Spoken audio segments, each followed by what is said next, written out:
তা আমরা এখন অবধি কী করেছি না, হিস্ট্রি অফ আমাদের যে পঞ্চবার্ষিক পরিকল্পনা তার হিস্ট্রিটা আমরা জেনে গেছি, ঠিক আছে, কিভাবে শুরু হয়েছিল। এবার আমরা পড়বো কি না, পঞ্চবার্ষিক পরিকল্পনা আমরা 1, 2, 3, 4 করে পড়ে যাবো, ঠিক আছে। তো আমরা প্রথম 5 ইয়ার প্ল্যান, তার আগে আমাদের জানতে হবে যে 5 ইয়ার প্ল্যানের অবজেক্ট কী, মানে ওভারঅল অবজেক্ট, ঠিক আছে। তো লিখবো অবজেক্ট অফ 5 ইয়ার প্ল্যান। অবজেক্টের বাংলা মানে কি?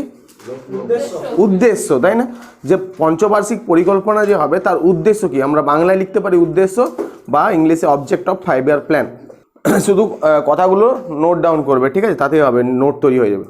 এই যে প্ল্যানিংয়ের মেন অবজেক্ট, একটা দেশ যখন প্ল্যানিং করে না, যে তার অর্থনীতি, আমরা যেমন বাড়িতে প্ল্যানিং করি যে বাড়ি কিভাবে চলবে, তো বাড়িতে উন্নতি যদি বলি, বাড়ির উন্নতি বা বাড়ি নেক্সট কীভাবে চলবে টাকা পয়সা দিয়ে, তো দুটো মেথড পাবো একবার। যেমন বাড়ির উন্নতি, যেমন ওয়েল্ড স্ট্রাকচার, আগে যদি সিমেন্টের ছিল আমাদেরকে মার্বেল করতে হবে, যদি মার্বেল থাকে তো মার্বেলগুলো একটু ডিজাইনিং করতে হবে, ঠিক আছে। লাইটিং ব্যবস্থা, যদি বাগান থাকে বাগানটাও ভালো ব্যবস্থা, রাস্তাঘাট, তাই না? তো ইচ অ্যান্ড এভরিথিং আমাদের স্ট্রাকচার দিক দিয়ে একটা ঠিক করো। আর একটা কিভাবে ঠিক হবে না, বাড়ির লোকেরা যারা আছে, তাই না, তাদেরও কি উন্নতি, তাই না? এটা যেমন বাবা আমাদের কি করে, এটাকে মাথায় রেখে বাড়িটাকে ডেভেলপ করে। তো এক দুজনের প্রচুর বাড়িঘর সব কিছুই থাকে, কিন্তু যারা ওই বাড়িতে বসবাস করে তাদের ডেভেলপড হয় না, তাই না? তারা শিক্ষিত হয় না, তাই না? তারা হয়তো সেরকম কিছু কাজ করে না, কিন্তু একজন কাজ করে তার উপরই ডেভেলপড, তাই না? তো ওরকমই দেশেরও আমরা যখন প্ল্যানিং করি না, তখন 2 টাইপসের এদিকে করতে হয়। একটা হচ্ছে এই প্ল্যানিংয়ের মানে হয় না বেটার ইউটিলাইজেশন অফ, এটা লিখে রাখবো, better utilization of human and resource, human আর একটা হবে রিসোর্স, ঠিক আছে। তাহলে কি ভারত, আমরা একটা বাড়ির যদি বলি হিউম্যান, তো বাড়ির যে মানুষগুলো আছে তারা হচ্ছে হিউম্যান, বাড়ির মানুষ, তাই তো। তো তাদের একটা বেটার ইউটিলাইজেশন, তাদেরও বেটার ইউটিলাইজেশন হয়, তাদের ভালো পড়াশোনা করিয়ে ভালো চাকরি করানো, তাদের স্বাস্থ্য ভালো রাখা, তবে ভালো পড়াশোনা করতে পারবে, তাই না? এটা হচ্ছে হিউম্যান। আর রিসোর্স কি হচ্ছে, যে বাড়িতে তাদের কাজ, তারা যদি তাদের জমি থাকে সেখান থেকে আরও প্রোডাকশন করা, তাই না, বেটার এগ্রিকালচার করা, যে কাজটা করছে সেটা থেকে আবার দ্বিগুণে ডেভেলপ করা, তো এটা মেন কাজ থাকবে হিউম্যান অ্যান্ড রিসোর্স। তো ওরকম প্ল্যানিংয়েরও মেন মোটিভই থাকবে হিউম্যান অ্যান্ড রিসোর্স। আমাদের ইন্ডিয়ার যা হিউম্যান আছে বা রিসোর্সার্স আছে, ইন্ডিয়ার রিসোর্সার বলতে কী হতে পারে, ইন্ডিয়ার প্রথম পুরো জমি হতে পারে 1 নাম্বার রিসোর্সের মধ্যে, তাই না, পুরো ল্যান্ড হতে পারে, তারপরে মিনারেলস হতে পারে, যত মিনারেলস আছে, তাই না, ইন্ডিয়ার যা যা জিনিস আছে সেগুলোর বেটার ইউটিলাইজেশন রিসোর্সার। তো যদি এগুলোর বেটার ইউটিলাইজেশন হবে, যেমন এগ্রিকালচার আছে, যদি এগ্রিকালচার কারো, আমাদের ইন্ডিয়া ধরলাম এতটা জমি আছে, ঠিক আছে, ধরলাম ইন্ডিয়ার 5 বিঘা জমি আছে, এই 5 বিঘার জমিতে যদি বেটার ইউটিলাইজেশন করি, নর্মালি এতে কী হবে, 1 কিলো আলু হবে, কিন্তু যদি বেটার ইউটিলাইজেশন করি দেখে ওখান থেকে 10 কিলো হতে পারে না। তো এখান থেকে ইকোনমিক ডেভেলপ হবে। প্ল্যানিং এগুলোই করে যেগুলোর বেটার ইউটিলাইজেশন হবে, কিসে না, রিসোর্স আছে, ঠিক আছে, 1 নাম্বার। আর হিউম্যানের কি, যা আমরা আমাদের আজকে ভারতে কি হচ্ছে, এক সংখ্যা লোকের কাছে প্রচুর টাকা আছে, একজনের কাছে কিছুই নেই।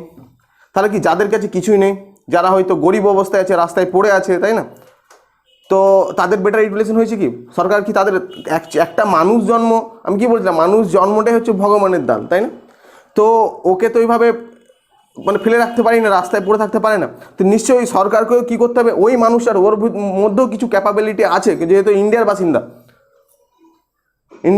সবারই মধ্যে ক্যাপাবিলিটি আছে, ঠিক আছে, কিছু না কিছু।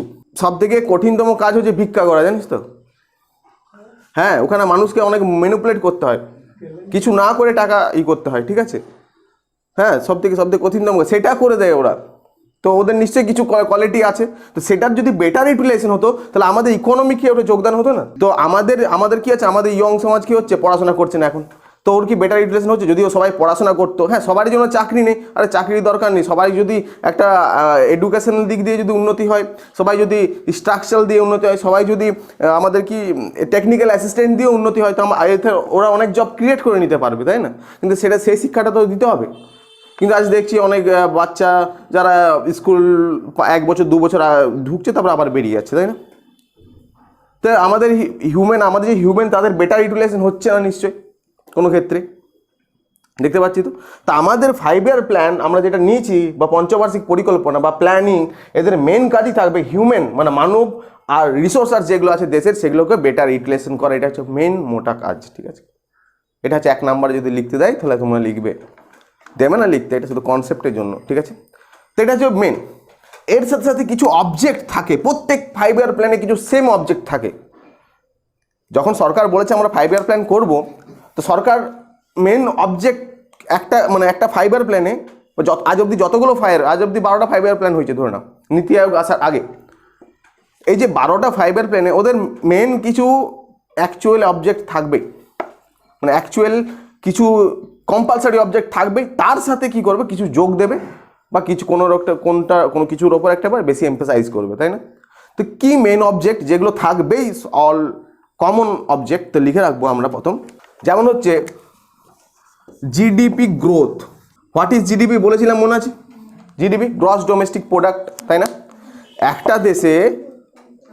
একটা দেশের ভিতরে যা গুডস অ্যান্ড সার্ভিস প্রডিউস হয় তার মানি ভ্যালুটাই হচ্ছে ওই দেশের জিডিপি, ঠিক আছে? একটা বাড়িতে ধরে নিলাম, একটা বাড়িতে 2 জন বসবাস, টোটাল 5 জন বসবাস করে, তার মধ্যে সবাই বাচ্চা, একটা মা আর বাবা, তারাই বড়। তার মধ্যে মা কি করছে, কোথাও কাজ করছে, আর বাবা কি করছে, এগ্রিকালচার করছে। তো বাবা ওই বাড়িতে কি করছেন, বাবা ওই মাসে কি করছে না এগ্রিকালচার প্রোডাকশন করছে 10 কেজি আলু। এখান থেকে বাবার টাকা কত পাচ্ছে, ধরলাম 100 টাকা পাচ্ছে, আর মাও বেতন পেয়েছে ধরলাম 5000 টাকা। তাহলে 5100 টাকা ওই বাড়ির কি হচ্ছে, যদি আমরা জিডিপি বলি তো জিডিপি। আমরা এর আগে জিডিপি জিএনপি ক্লাস করে গেছি, যারা দেখোনি অবশ্যই দেখবে। তো আমরা গ্রোথ ডোমেস্টিক প্রোডাক্ট আমরা বুঝতে পারছি।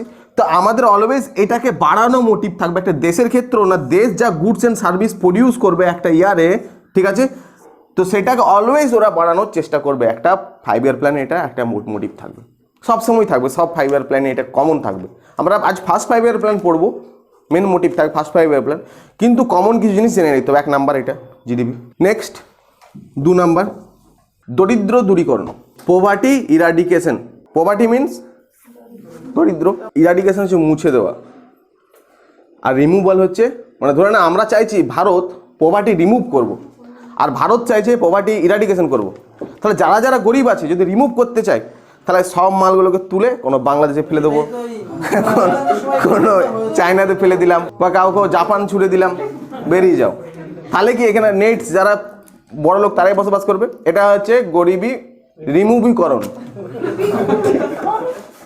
আর যদি বলা হয় পোভার্টি ইরাডিকেশনের মুছা, আমরা রাবারে কেমন মুছি, আমরা একবারে কি মুছতে পারি, একটু একটু করে। আমাদের গরিবিটা ওইভাবেই যাবে, একবারে যাবে না, একটু একটু একটু একটু করে যাবে, দেখ একটা সময় সব মুছে যাবে। এটাই মেজর ডিফারেন্স। ইন্দিরা গান্ধী বলেছিল গরিবি হাটাও 1971। এবার হাটাও ওর ইংলিশ মানে কি হচ্ছে, মানে হচ্ছে রিমুভাল, তাই না? তো সবাই ভেবেছে গরিবগুলোকে বলে দিয়েছে, দেখো ও প্রধানমন্ত্রী বলছে গরিবি হাটাও, তোমরা গরিব আছে, তোমরা এখান থেকে হেঁটে যাবে। আর যেই শুনেছে সব ভারতে, তখন তো কানাফুসি হয়েছে। তো এই যে কি বলবে, এটা অনেক বড় মেটার রাখে আমাদের গণতন্ত্র দেশের প্রধানমন্ত্রীদের, আরো খারাপ করে দেবে। অপোজিশন তো সবসময় থাকবে, যে দেখো গরিবদের কাছে যাচ্ছে, বলছে গরিব হাঁটাও, তোমরা এবার চলে যাবে, গরিবই হাঁটাও বলে দিয়েছিল। এর ওইভাবে প্রেজেন্ট হয়েছে। তো যাই হোক, আমরা এগুলো পড়বো, নেক্সট 5 ইয়ার প্ল্যান পড়বো। তো আমরা কি লিখলাম 2 নাম্বার পোভার্টি ইরাডিকেশন, মানে কি দরিদ্র যারা আছে তাদেরকে আস্তে আস্তে কি করতে হবে, দরিদ্র মানুষ না, দরিদ্রীটাকে দূরীকরণ করতে হবে। বিভিন্ন প্ল্যানের বিভিন্ন অবজেক্ট নিয়ে এসে পড়ে, ঠিক আছে।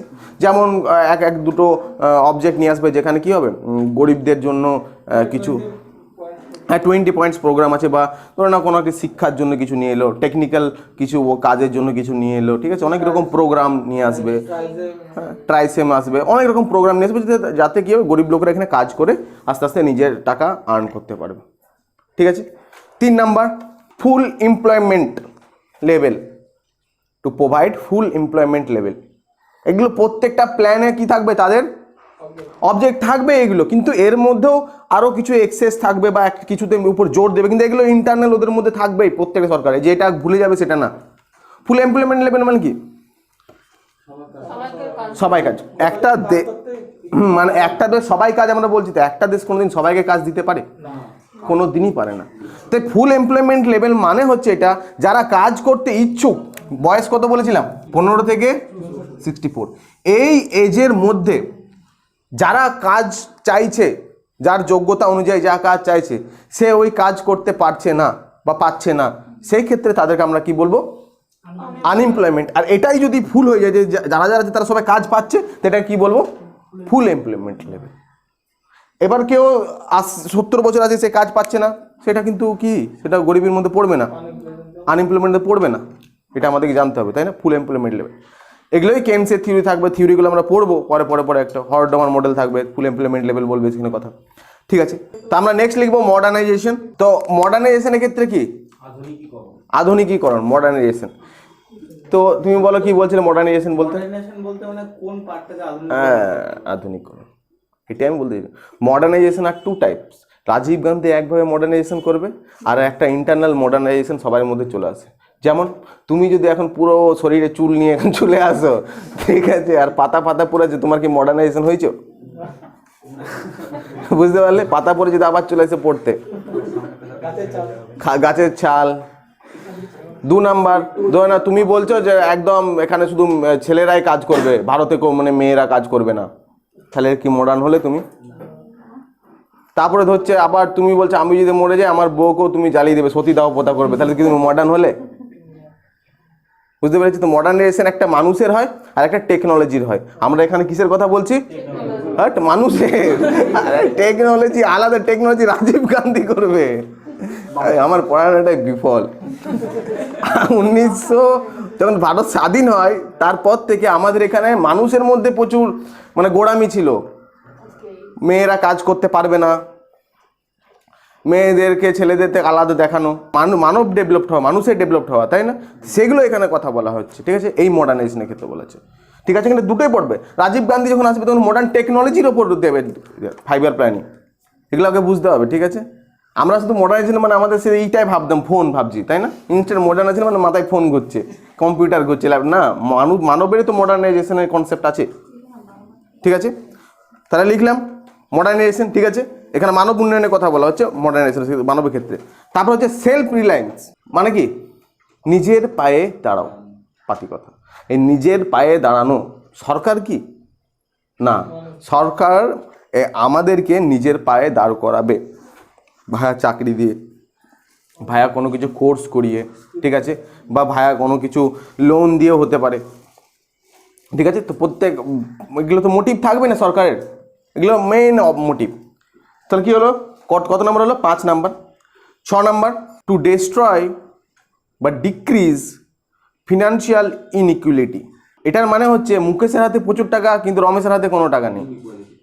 ঠিক আছে, মানে মুকেশ আম্বানির কাছে কত টাকা চলে এসছে, কিন্তু নর্মাল লোকের হাতে টাকা নেই। মানে টাকাটা যেন একজনের হাতে না চলে যায়, ইকুয়াল ডিস্ট্রিবিউশন হয় টাকার, সেটা হচ্ছে একটা মেন মোটিভ। তো যাদের হাতে টাকা চলে আসে তারা তো প্রচুর সম্পত্তি করে নেবে না, যেটা এটা না হয় এজন্যই প্রচুর ট্যাক্স ফ্যাক্স লাগিয়ে, তাই না, কোম্পানিগুলোকে টাকা আবার জনকল্যাণ কাজে ডিস্ট্রিবিউট করা। তো এটা হচ্ছে একটা মেন মোটিভ, মেন অবজেক্ট কিসের? ফাইবার প্ল্যানে। এগুলো কি? এগুলো সব ফাইবার প্ল্যানে কি থাকবে? কমন থাকবে। সরকার যখন এগ্রিকালচার উপর ধ্যান দেবে না, যে ভাববে এই পঞ্চবার্ষিক পরিকল্পনাতে আমরা এগ্রিকালচার উপর জোর দেবো, দ্যাটস মিন যদি 100 টাকা খরচা করে তার মেজর পার্ট কি করবে? এগ্রিকালচার। আমরা কি পড়ি? ফার্স্ট ফাইবার প্ল্যানে মেন অবজেক্ট কি ছিল? এগ্রিকালচার। তো এগ্রিকালচারে সরকার 100 টাকা যদি খরচা করে 31 টাকা করেছিল কিসে? এগ্রিকালচারে। কিন্তু বাকি কত টাকা? 69 টাকা কি এগুলোর জন্য অনেক খরচা করছে। এবার তুমি ডাইরেক্ট এগুলো দেখতে পাবে না, কিছু কিছু ক্ষেত্রে ডাইরেক্ট এগুলো দেখতে পাবে। ধরো না, প্রথম ফাইবার প্ল্যানে কি করলো না, ওরা ড্যাম তৈরি করলো, তাই না? তো ড্যাম তৈরি করা মানে কি? শুধু জল ধরা কি? তার সাথে সাথে প্রথমে ড্যাম তৈরি হবে, অনেক লোক কাজ পাবে, ঠিক আছে। তারপরে কি, মানে টাকা জেনারেট হওয়া, তারপরে কি ওখান থেকে জলটা এগ্রিকালচারে দিয়ে দেবে, তাহলে কি এগ্রিকালচারে প্রচুর লোক ওখানে কাজ পাওয়া, আবার যারা হারিয়ে যাচ্ছিল, তাই না? এরকম অনেক, মানে এইগুলোই মোটিভ হবে, এগুলোই ফুলফিল আপ হবে আর কি। বুঝতে পেরেছি? আগে এগুলো আমাকে বুঝতে হবে, মেন যাই করুক। ঠিক আছে, আমরা কি বলো?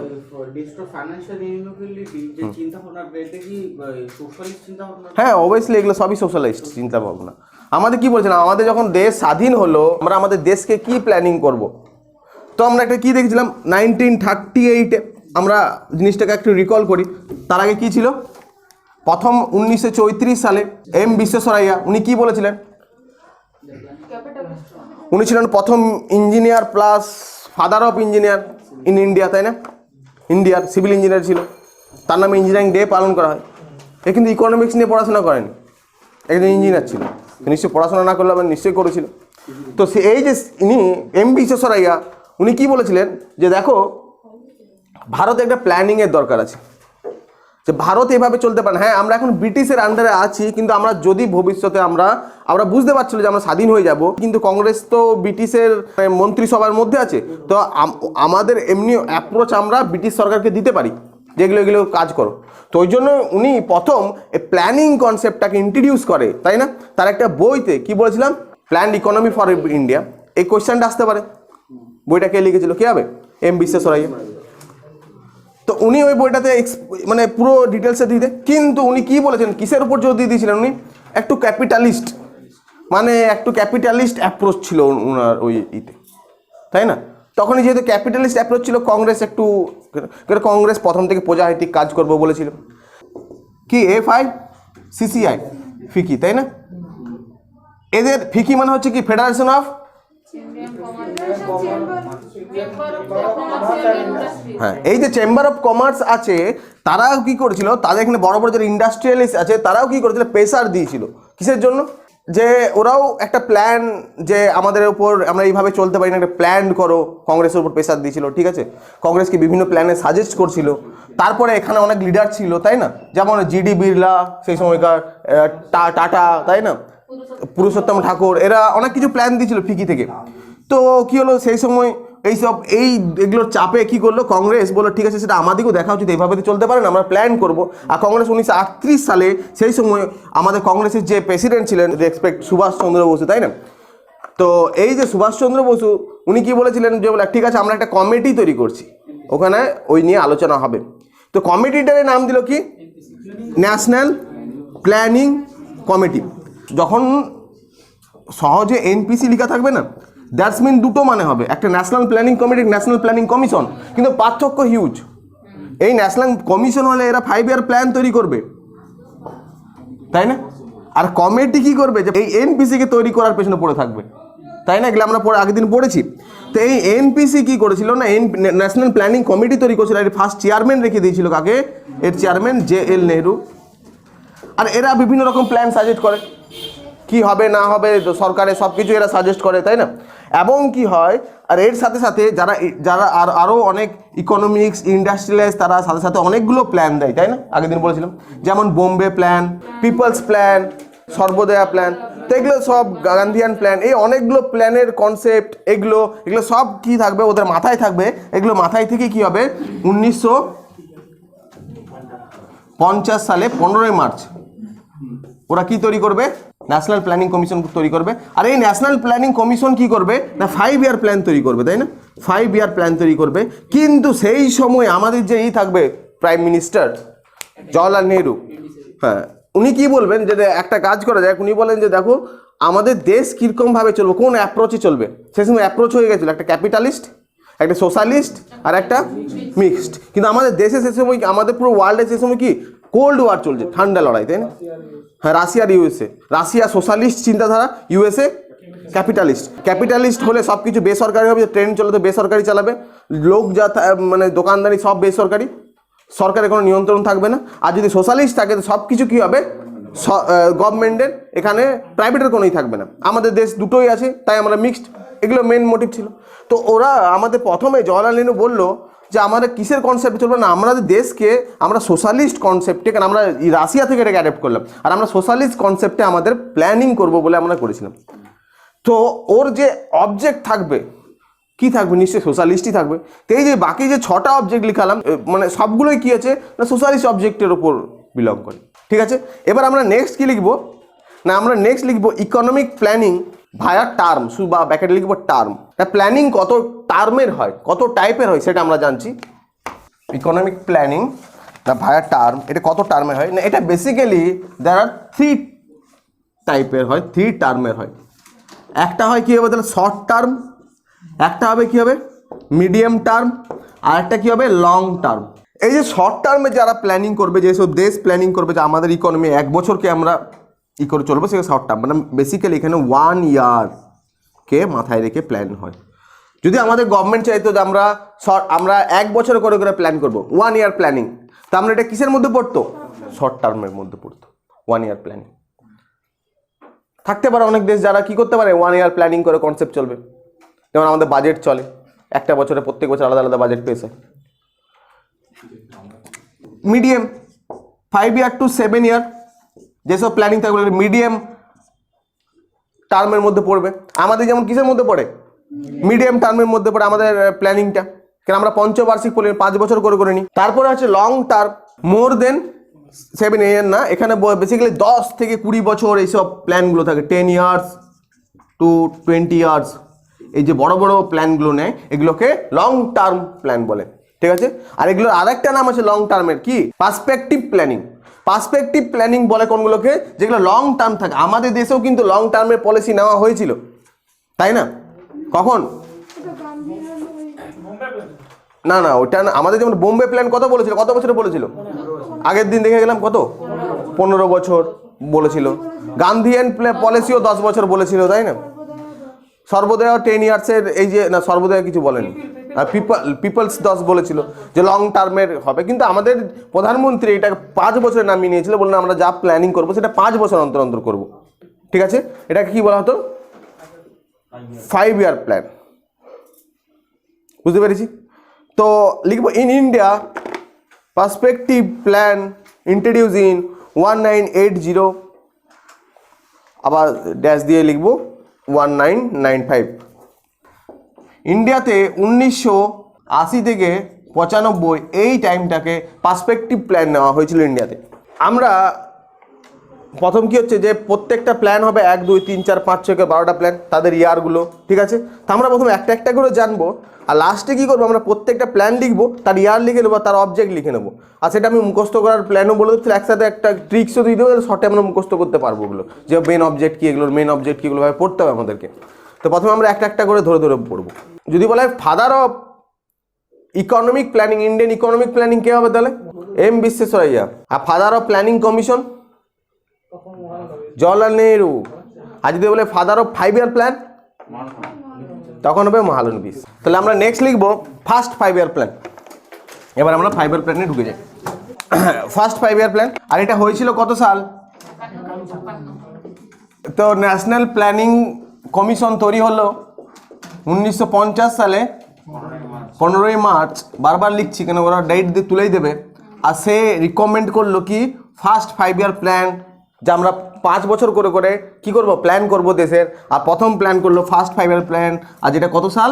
1951 থেকে 56, ঠিক আছে। ফার্স্ট 5, এবার ফার্স্ট হবে, সেকেন্ড হবে, 5 বছর করে করে হবে, মাঝে গ্যাপ যাবে, ওগুলো আমরা সব একটা একটা করে ধরে ধরে পড়ব, ঠিক আছে।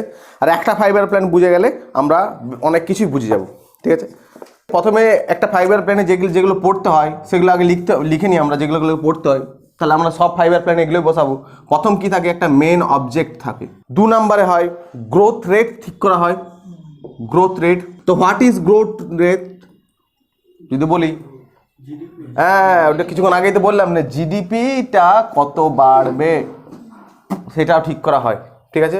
তো একটা প্ল্যানের গ্রোথ রেট বলে না, এই বছর এত নিয়েছে, প্ল্যান এত অ্যাচিভ করেছে, এটা কি? এটা বলবে যে আমাদের প্রথম 5 ইয়ার প্ল্যানে গ্রোথ রেট কত নিয়েছিল।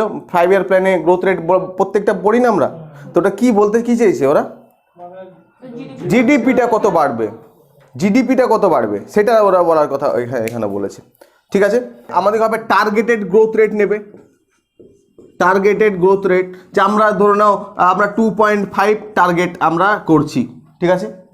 যে এবছর আমরা এই পঞ্চবার্ষিক পরিকল্পনা আমরা গ্রোথ রেটটাকে টার্গেট করছি যে 2.5 কি করব, আমরা বৃদ্ধি করব। যদি আগে 100 ছিল, 2.5 কত মানে 102.5, 102.5 আমরা করব গ্রোথ রেটটা, ঠিক আছে, 5 বছর।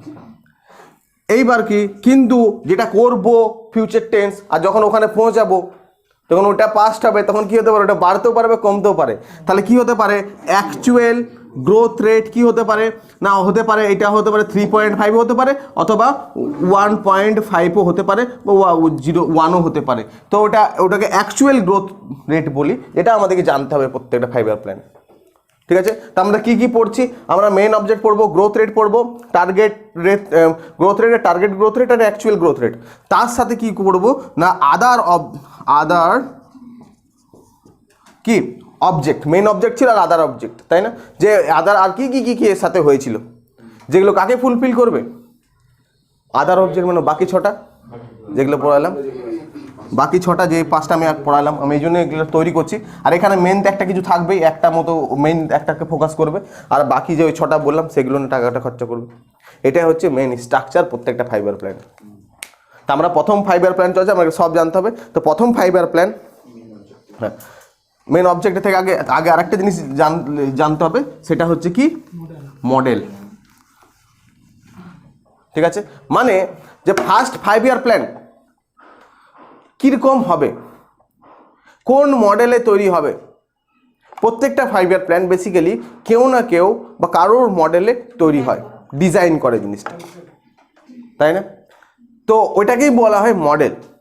তা আমাদের দেশ যখন কি হচ্ছে না, যখন আমরা স্বাধীনতা পাই সেই সময় আমাদের দেশের কি হয়, আর্থিক অবস্থা খুবই খারাপ থাকে, তার সাথে সাথে এখানে গরিবীর অবস্থা খুবই খারাপ থাকে, এর সাথে এখানে স্বাস্থ্য খুবই খারাপ থাকে, এখানে মহিলাদের অবস্থা খুবই খারাপ থাকে, এখানে এগ্রিকালচারও খারাপ হয়ে যায়, যদি একটু বেঁচে থাকে এগ্রিকালচার, ইন্ডাস্ট্রি খারাপ হয়ে যায়।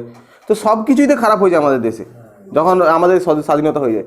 সেই সময় একটা প্রধানমন্ত্রীকে দাঁড়িয়ে ওই দেশকে বিকাশের দিকে কি করব সেটা ভাবনা চিন্তা করা বা প্রথম মোটিভ কি হবে, এটা অনেক গুরুত্বপূর্ণ মেজর হবে। ঠিক আছে?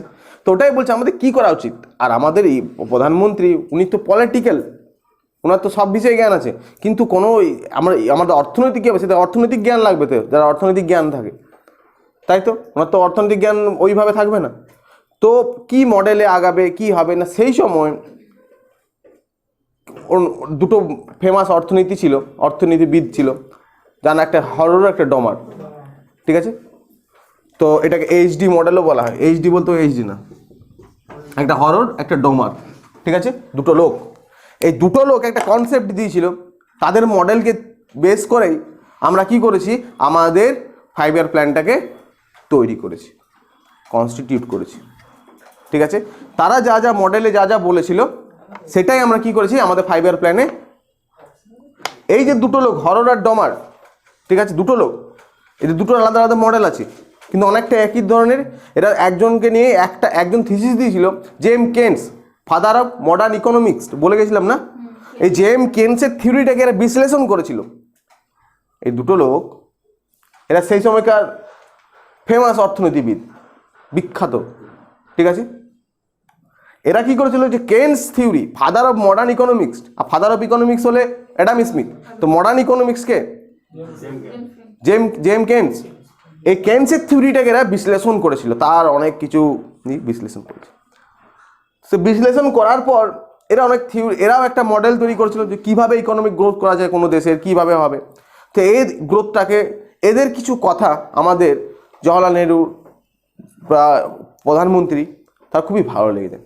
ঠিক আছে? এদের থিওরি তখনই বলে যে হ্যাঁ, এইভাবে আমরা কি করব, আমাদের দেশকে আগিয়ে নিয়ে যাব।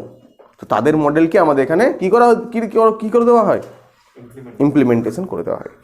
তো কথাগুলো আমরা জেনে নিই যে কী বলেছিল এমন যে ভালো লেগে গেছিলো, তাই না?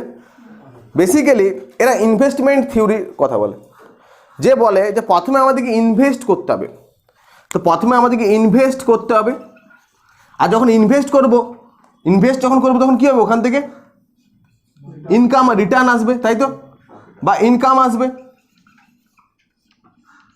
যখন আমরা ইনভেস্ট করব তখন আমরা ইনকাম আসবে, আর যখন ইনকাম আসবে আস্তে আস্তে মানুষের কাছে কি হবে, টাকা পয়সা আসবে, মানে কি ক্যাপিটাল ফর্মেশন হবে।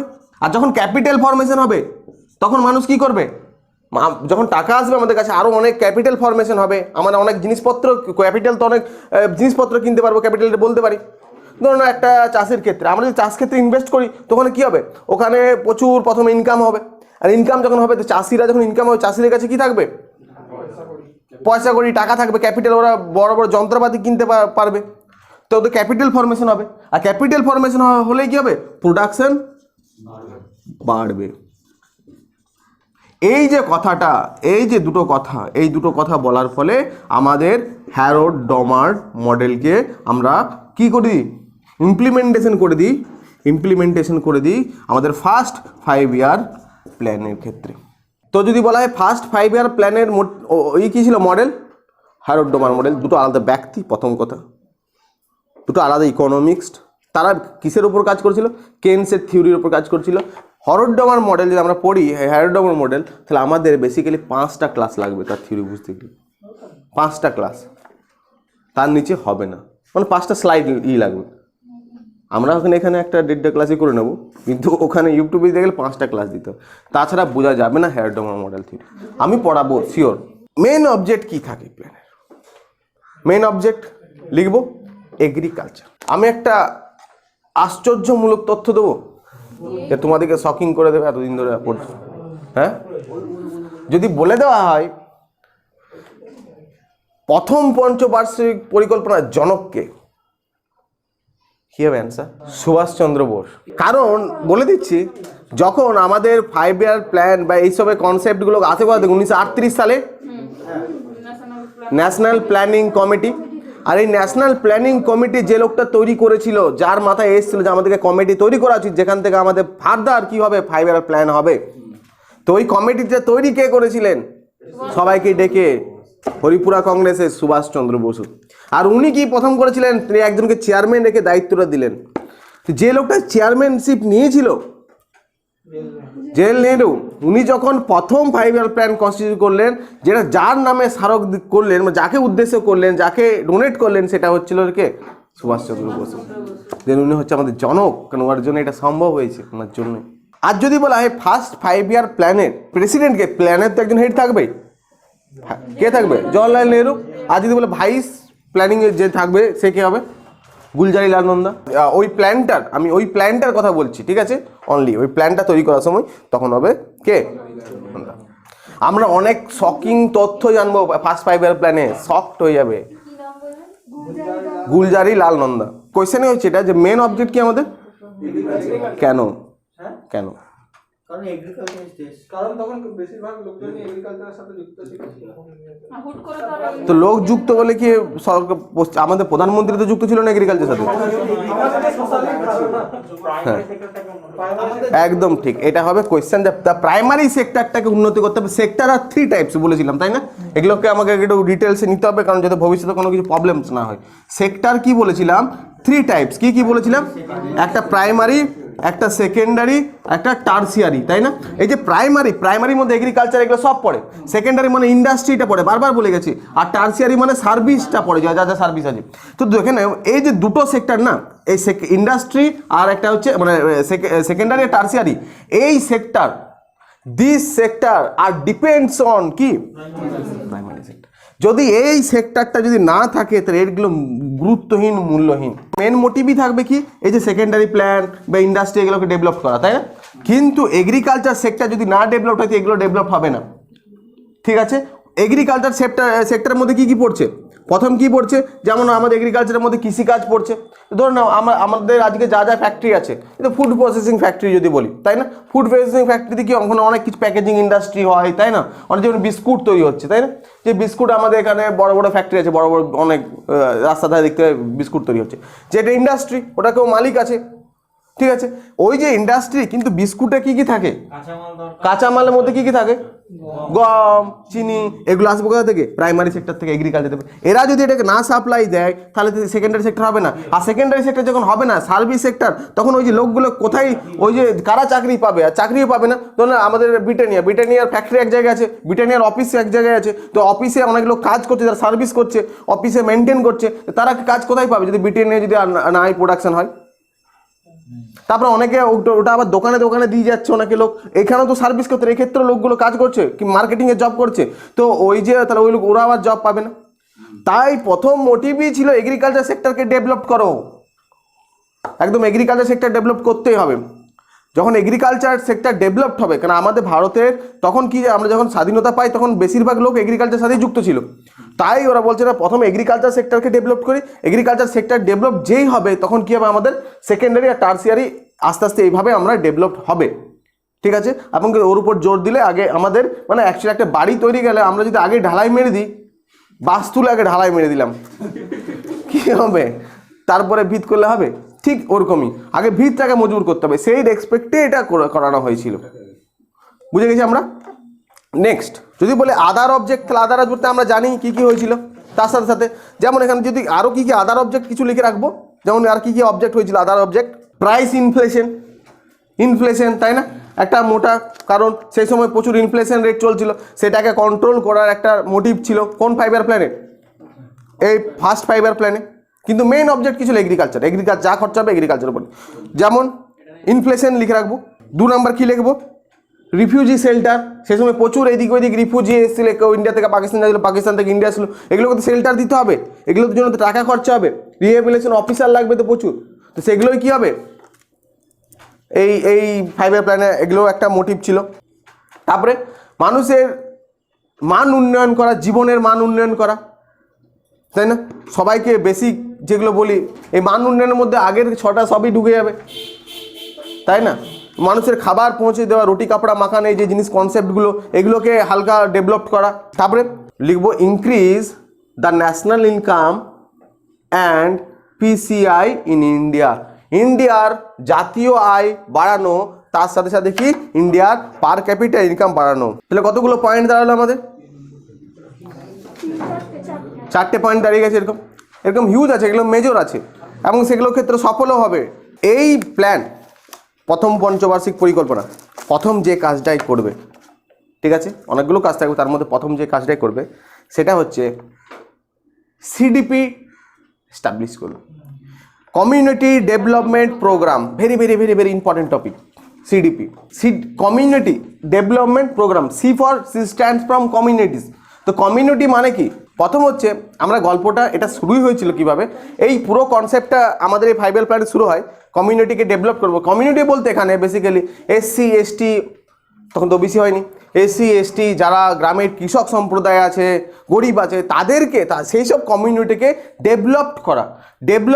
ডেভেলপ বলতে সব দিক দিয়ে, ঠিক আছে, হতে পারে আর্থিক দিক দিয়ে ডেভেলপ করা, হতে পারে আমাদের এগ্রিকালচার দিক দিয়ে তাদেরকে ডেভেলপ করা, তাদেরকে রাস্তাঘাট বা বেটার প্রোভাইড করা, তাদেরকে কিছু খাবার দাবারও প্রোভাইড করা বলতে পারি, ঠিক আছে, তাদের মান উন্নয়ন করাও বলতে পারি, ঠিক আছে, কোনো কমিউনিটিকে ধরে তাদের ডেভেলপ করা প্রথম কথা।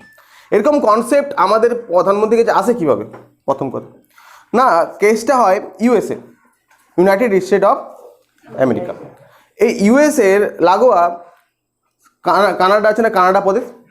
তো ওই যে কানাডা প্রদেশ না, ওই কানাডা প্রদেশে কি হচ্ছে, কিছুগুলো রাজ্য ছিল, ওখানকার কিছু কিছু গ্রাম ছিল ইউএসএর, যেখানে কি হতো, যেখানকার মানুষরা ইউএসএ থেকে একটু কী হয়ে গেছিলো, আলাদা হয়ে গেছিলো। মানে আলাদা মিনস এরকম আলাদা নয়, মানে ওখানকার কৃষকরা একটু ব্যাকওয়ার্ড হয়ে গেছিলো, ঠিক আছে, যার ফলে ওরা কি করতে পারতো না, ওরা একটু বেটার কোনো কিছু সুবিধা পেত না, ঠিক আছে।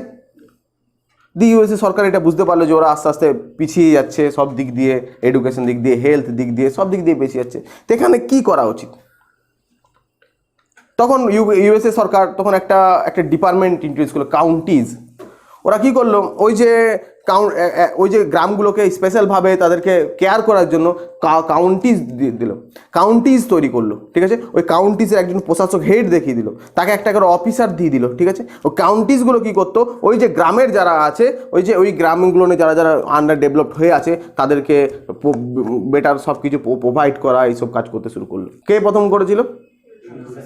তো এইটা দেখে আমাদের প্রধানমন্ত্রী জওয়াহরলাল নেহরু খুবই ইন্সপায়ার হলো, বলো না এটা এইভাবে তো আমরা করতে পারি। তো কিন্তু এই চিন্তাধারাটা কার? আমাদের দেশে ওখান থেকে ভাবতে হবে না, এমনি চিন্তাধারা কারা আছে? কে আগে বলে গেছিল? গান্ধীজি, তাই না? গান্ধীজি আগেই বলে গেছিলো যে গ্রামের লোকেদেরকে আলাদাভাবে ডেভেলপ করতে হবে, গ্রামের স্বায়ত্ত শাসনের কথা বলে গেছে, গ্রামের লোকেদের হাতে পাওয়ার দেওয়ার কথা বলে, ডিসেন্ট্রালাইজের কথা বলেছে গ্রামের লোকেদেরকে হেলথ বেটার দিতে হবে, গ্রামের লোকেদের কাছ থেকে ওখান থেকে ইন্ডাস্ট্রি শুরু করতে হবে, ওখান থেকে কটেজ ইন্ডাস্ট্রি শুরু করে বড় ইন্ডাস্ট্রি আসতে হবে, ওই সব কথা বলে গেছে। ওনারও মাথা জীবন আমাদের মাথায় আছে। উনি বলে ঠিক আছে, যখন গান্ধীজি এরকম ভেবেছিল তো ওটা ওখানেও হচ্ছে, আমরা এখানে এটাকে অ্যাডপ্ট করি, এমনি একটা প্রোগ্রাম চালাই। তো যেহেতু মনে করছে ওনার, তাই ওনার জন্মদিনের দিনকে কি করলো, একটা প্রোগ্রাম লঞ্চ করলো 2 অক্টোবর, অলসো ড্রাই ডে, ঠিক আছে, 1952 সালে, ঠিক আছে। সিডিপি প্রোগ্রাম লঞ্চ করে দিল, তোর জন্মদিনের দিনকেই এই প্রোগ্রামটা লঞ্চ করে দিল। এবার প্রোগ্রামটা তো লঞ্চ করে দিয়েছে, প্রোগ্রামটা অ্যাপ্লাইড হবে কিভাবে? প্রথম কথা না, প্রোগ্রামটা ওরাও তাহলে কি হচ্ছে, আমাদের কাউন্টিজের মতো কোনো একটা জিনিস দরকার। তো ওরা প্রত্যেকটা গ্রাম, তখন আমাদের অনেক বড় বড় গ্রাম ছিল 1950-52 সালে, বুঝতে পারছো, গ্রামে অনেক কিছু প্রথাও প্রচলিত ছিল, অনেক গোড়ামি ছিল গ্রামে, তাই না? অনেক এসসি এসটিতে অনেক কিছু করাও হতো, যারা কৃষক ছিল, কৃষক সম্প্রদায়, গরিব সম্প্রদায়ের উপর অনেক অত্যাচার হতো। তো এগুলো সব তাদেরকে বেটার ইউটিলাইজেশন করার জন্য, তাদেরকে বেটারভাবে মূল স্রোতে ফেরানোর জন্য সরকার সিডিপি প্রোগ্রাম চালায়। ওরা ওই আমেরিকার কাউন্টিজের মতো ওরা কি করে, প্রথমে একটা ব্লক মেথড ইন্ট্রোডিউস করে, বলে যে একটা কাজ করো, যে আমাদের এখানে কি আমরা ব্লক মেথড ইন্ট্রোডিউস করি। ওরা কি করে, প্রত্যেকটা গ্রামে একটা করে ব্লক তৈরি করে প্রথমে। আবার যদি বড় গ্রাম থাকে তো সেখানে দুটো ব্লকও রেখে দেয়, ঠিক আছে? ব্লক, আমরা যে ব্লক লিখি না, ওই ব্লক মেথডগুলো ইন্ট্রোডিউস করে। তো ব্লক যখন মেথড ইন্ট্রোডিউস হবে, আর ব্লকে তো নিশ্চয়ই তারা কি করবে, সোশ্যাল সার্ভিস যেগুলো আছে সেগুলো ওই গ্রামে যারা আন্ডার ডেভেলপড আছে তাদেরকে ওই সার্ভিসগুলো প্রোভাইড করবে, ঠিক আছে? আর ওখানে একজনকে অফিসার নিযুক্ত করা হয়, অফিসারের নাম হচ্ছে কি, block development and extension officer. আস্তে আস্তে কি হয়, দিন যত যায় এক্সটেনশন নামটা উঠে যায়, বিডিও, ব্লক ডেভেলপমেন্ট অফিসার নামে পরিচিত হয়, ঠিক আছে? এখন আমরা এটাকে বিডিও নামে চিনি, ঠিক আছে? তার সাথে সাথে এটা 1952 সালের প্রোগ্রাম, একটা বলছি একসাথে বলছি। 1953 সালে আরেকটা প্রোগ্রাম লঞ্চ করে দেওয়া হয় এই বিডিওকে অ্যাসিস্ট করার জন্য, না প্রোগ্রাম না হয় ন্যাশনাল এক্সটেনশন সার্ভিস, 1953 সালে, 1953। এই ন্যাশনাল এক্সটেনশন সার্ভিস কি করবে না, ওই ব্লকে আরও কিছু ক্ষেত্র, যেমন এগ্রিকালচারে ওই সব লোকেদেরকে এগ্রিকালচার যে সার্ভিস দেবে, ওই সব লোকেদেরকে এডুকেশনে যে যারা সার্ভিস দেবে, ওই সব লোকেদেরকে হেলথে যারা সার্ভিস দেবে, তো তাদের কি হবে, তাদেরকে তো সার্ভিস দেবে ওই যে কমিউনিটিগুলোকে, তাই না? তো তাদেরকে জন্য তো আলাদা আলাদা অফিসার নিযুক্ত হবে যারা এই কাজগুলো করবে। তো সেগুলোর ক্ষেত্রে আলাদা আলাদা অফিসার নিযুক্ত হয়, যেমন আমাদের বিডিও অফিসে হেলথ অফিসার থাকে, তাই না? এগ্রিকালচার অফিসার থাকে ব্লকে, ঠিক আছে? এগুলো এক্সটেনশন সার্ভিসের ক্ষেত্রে 1953 সালে যে প্রোগ্রামটা নেওয়া হয়, ন্যাশনাল এক্সটেনশন সার্ভিসেস, এই যে প্রোগ্রামটার মাধ্যমে, এটা একটা প্রোগ্রাম, না এটা 2 নম্বর প্রোগ্রাম, আমি বলছি দুটো মার্চ, একই প্রোগ্রাম, দুটো একে অপরকে কাজ করা আর কি, অ্যাসিস্ট করা, ঠিক আছে? তো এই প্রোগ্রামটা লঞ্চ করে দেবে 1953-তে। নেক্সট ন্যাশনাল এক্সটেনশন সার্ভিস কার উপর কাজ করবে, এরা বিডিওর উপর কাজ করবে, যে বিডিওকে যা বলবে সেটাই করবে, বেসিক্যালি এই ভায়া মারফতে এই কাজটা হবে, বুঝতে পেরেছে? দুটো প্রোগ্রাম লঞ্চ করে দিয়েছে, তাহলে এরা এগ্রিকালচার সমস্যা এরা দেখবে, আমাদের তার সাথে হেলথের অফিসার থাকে না আমাদের, ওই যে হেলথ অফিসার থাকবে, সব কি করে দেবে, ওরা একসাথে মার্চ হয়ে পরে কাজ করবে। এদের ডিডিও থাকবে, বিডিও, মানে এইসব অফিসারের ডিডিও থাকবে, ডিডিও মিনস হ্যাঁ কি, ডিসবার্সমেন্ট অফিসার মানে কি,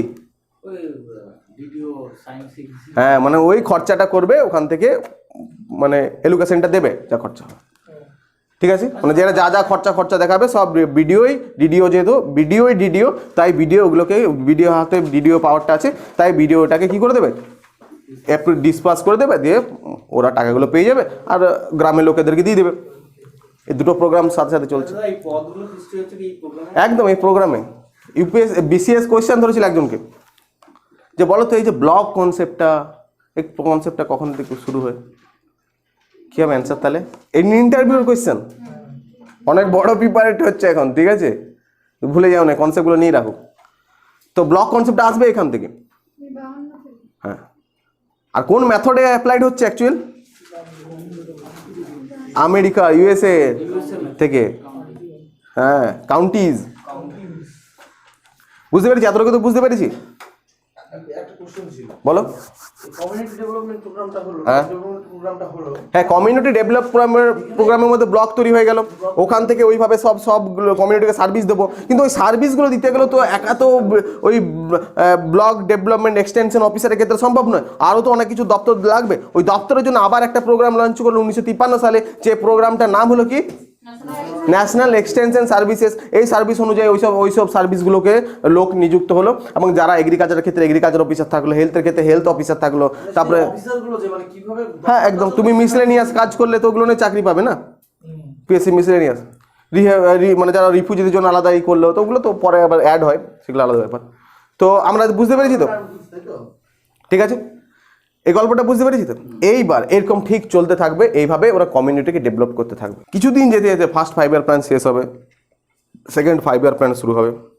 এই community development programme and national extension সার্ভিসের যে প্রোগ্রামগুলো ব্যাপকভাবে ফেলিওর হবে। শুধু ফেলিওর না, ফেলিওর একটা নর্মাল, একটা ব্যাপকভাবে ফেলিওর হবে।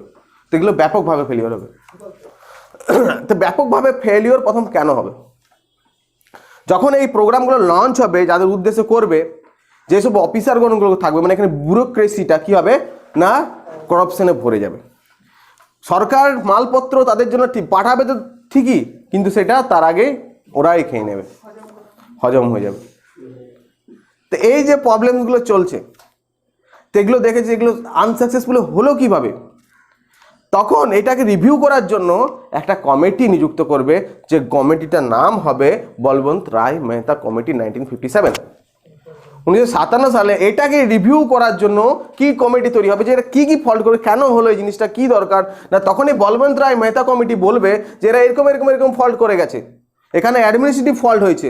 এই কমিটি ও দেখবে, দেখার পরে বুঝতে পারবে যেটা অ্যাডমিনিস্ট্রেটিভ ফল্ট, টাকাতে এসেছিলো ঠিকই, কিন্তু অ্যাডমিনিস্ট্রেটিভই মাঝে হয়ে গেছে, ব্যুরোক্রেসি, টাকাটা ব্যুরো পকেটে প্রবলেমস হয়ে গেছে। তখন এই প্রবলেমসে যখন শুনবে, ও কিন্তু কাজ কী জন্য করতে গেছিল, এই রিপোর্ট। আর আনফর্চুনেটলি বলতে পারি, বা বাই ডিফল্ট ওখান থেকে 3 টায়ার পঞ্চায়েতের ধারণাটা বেরিয়ে আসে। বলবন্ত রায় মেহতা মানে কি, আমরা কি ভাবি 3 টায়ার পঞ্চায়েত রাজ সিস্টেম, কিন্তু 3 টায়ার পঞ্চায়েত রাজ সিস্টেমের জন্য বলবন্ত রায় মেহতা কমিটি অ্যাপয়েন্ট হয়নি। কিসের জন্য অ্যাপয়েন্ট হয়েছিল? কমিউনিটি ডেভেলপমেন্ট প্রোগ্রাম, অ্যান্ড তার সাথে 1952 অ্যান্ড 1953 কি ন্যাশনাল এক্সটেনশন সার্ভিসের যে যা ফল্ট ছিল, তাদের সাকসেস কেন হয়েছিল, তার রিপোর্টের জন্য এই কমিটি অ্যাপয়েন্ট হয়। সেই কমিটি রিপোর্টে বেরিয়ে আসে কি না, আলটিমেট 3 টায়ার পঞ্চায়েত রাজ সিস্টেম।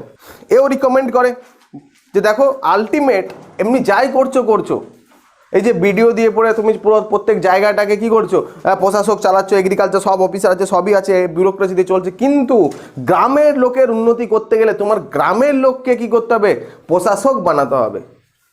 শাসন, স্বায়ত্ত শাসন, নিজেকে শাসন করতে দেওয়ার কি করতে হবে, কি করতে হবে, নিজেকে শাসন করতে দেওয়ার অধিকার দিতে হবে ওদেরকে। তোমরা মুখে তো অনেক কিছু বলেছো, আমাদের কনস্টিটিউশন মুখে অনেক কিছু বলে গেছিলো, ডিপিএসপি তো অনেক কিছু বলে গেছিলো, কিন্তু সে অনুযায়ী গ্রামের কোনো শাসন ছিল না।